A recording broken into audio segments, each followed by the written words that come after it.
नमस्कार मित्रांनो, आज आपण बासा मासा या माशाचे नाव पंगसियस असेही आहे. पंगस असंही बोललं जातं किंवा सिलोन फिश असंही बोललं जातं. तर या माशाची आज कटिंग करण्याची पद्धत, याला भारतीय बाजारपेठेत इंडियन बासा असंही बोललं जातं. या पंगस फिशचं आज बोनलेस कशा पद्धतीने केलं जातं हे आपण या व्हिडिओमध्ये पाहणार आहोत. सर्वप्रथम आपण त्याच्या स्किनवरती चारी बाजूने अशा प्रकारचे हे काप मारल्यानंतर, या अशा पद्धतीने काप मारल्यानंतर त्याच्यावरची स्किन ही आपल्याला ओढून काढावी लागत आहे. आपण पाहू शकता, सर्वप्रथम हे चाकूच्या साहाय्याने हा काप मारलेला आहे आपण. त्यानंतर आपण ही एका फडक्याच्या साहाय्याने ही स्किन, छोटी छोटी स्किन, एक हात मुंडीला घट्ट पकडून दुसऱ्या हाताने फडक्याच्या साहाय्याने ही स्किन आपण बाजूला करत आहोत. खरं तर भारतीय बाजारपेठेमध्ये पंगस फिशलाच बासा फिश असंही बोललं जातं. हा इंडियन बासा आहे. सध्या या फिशला हॉटेल क्षेत्रामध्ये खूप मागणी आहे. याचा वापर फिश टिक्का, फिश करी, फिश तंदूर यासाठीही केला जातो. हा बासा नावाचा मासा आता देशभरात खूप लोकप्रिय झालेला आहे. देशाबाहेरूनही मासे आयात केले जातात. अशाच ठिकाणी या माशाला मोठी मागणी वाढत आहे. कृष्णा नदीकाठी असणाऱ्या विजयवाडासारख्या ठिकाणी, गोदावरी नदीच्या काठावरील राजमुद्रीसारख्या, तसेच बंगालच्या उपसागराला लागून असणाऱ्या नेल्लोरमध्ये आणि अर्थातच हैदराबादमध्ये सुद्धा हा मासा उपलब्ध होतो. अर्थात सगळीकडेच तो आयात केलेला असतो. नद्यांच्या काठावरील भागामध्ये आणि समुद्र किनाऱ्याजवळ असणाऱ्या शहरामधील हॉटेलामध्ये बहुतांश हा बासा मासाच आपल्याला खायला मिळतो. अशा ठिकाणी स्थानिक लोकप्रिय माशांच्या प्रजाती मागे पडलेल्या आपल्याला दिसून येतात. एखाद्या हॉटेलात जाऊन तुम्ही फिश ऑर्डर दिलीत तर समोर आलेल्या पदार्थाचा रंग आणि चव कशीही असू दे, त्यातला बासा मासा हाच असणार. याला कोणतंही हॉटेल अपवाद नाही. अगदी चौकातल्या एखादं छोटं हॉटेल असू द्या किंवा मोठं पंचतारांकित हॉटेल असू देत, बासा म्हणजे नक्की काय, या बासा माशाचं मूळ नाव किंवा त्याच्या प्रजातीबद्दल आपण थोडक्यात माहिती पाहणार आहोत.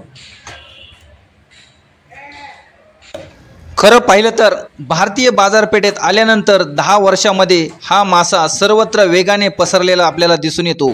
देशादेशामध्ये त्यावरून वाद झालेले आहेत. या माशावर पर्यावरणवाद्यांनी आक्षेपही घेतलेले होते. बासा हा कॅटफिशचाच एक प्रकार आहे. त्याचं शास्त्रीय नाव पंगसियस बोकोर्टी असं आहे.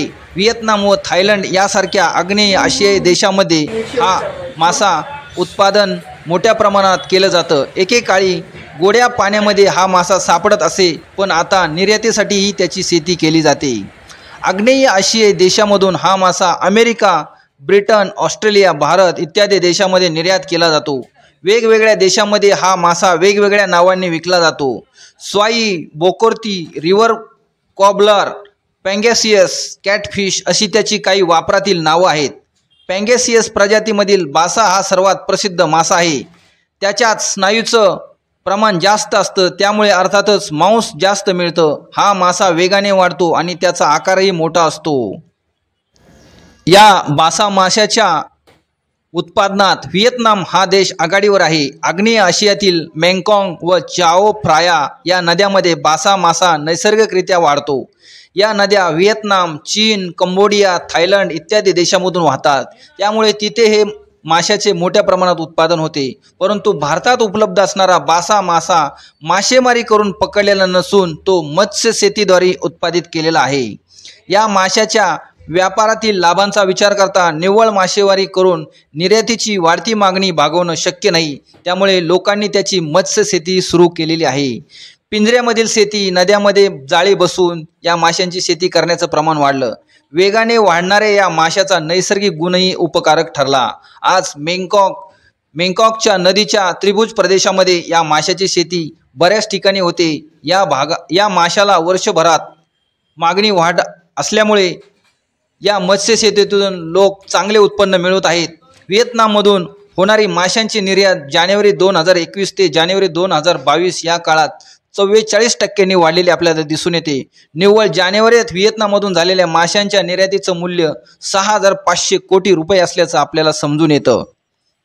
भारताने 2021-22 मध्ये माशांची जितकी निर्यात केली त्याच्या 1/6 माशांची निर्यात व्हिएतनामने एका महिन्यामध्ये केली। व्हिएतनामच्या बहुतांश मत्स्य निर्यातीमध्ये बासा माशाचा समावेश आहे। व्हिएतनाममध्ये गेल्या 30 ते 40 वर्षांमध्ये बासाचं उत्पादन प्रचंड प्रमाणात वाढलेलं दिसून येत आहे। खरं पाहिलं तर भारतामध्ये या बासा माशाचा खूप मोठ्या प्रमाणात पुरवठा केला जातो। भारतातील बासा माशाला असलेली मागणी सुमारे 2007 ते 2008च्या सुमारास वाढली। फोर्ब्स नियतकालिकाच्या एका वृत्तपत्रानुसार भारतात बासा मासा आयात करणारे पहिले विक्रेते योगेश ग्रोवर हे होते। अर्थातच आयात कुणीही सुरू केली असली तरी आता लाखो टन बासा भारतात आयात केला जातो। या माशाचं शिजवलेलं मांस साधं आणि पांढरं असतं। माशामध्ये केवळ एकच हाड असतं, त्याचा फारसा वास येत नाही आणि सर्वसाधारण मासा खायला न आवडणाऱ्या लोकांनी सुद्धा त्याचा वास आवडत नसतो। त्यामुळे दुसरी अडचण असते ती हाडांची, आणि बासाच्या बाबतीत या दोन्ही अडचणी येत नाहीत।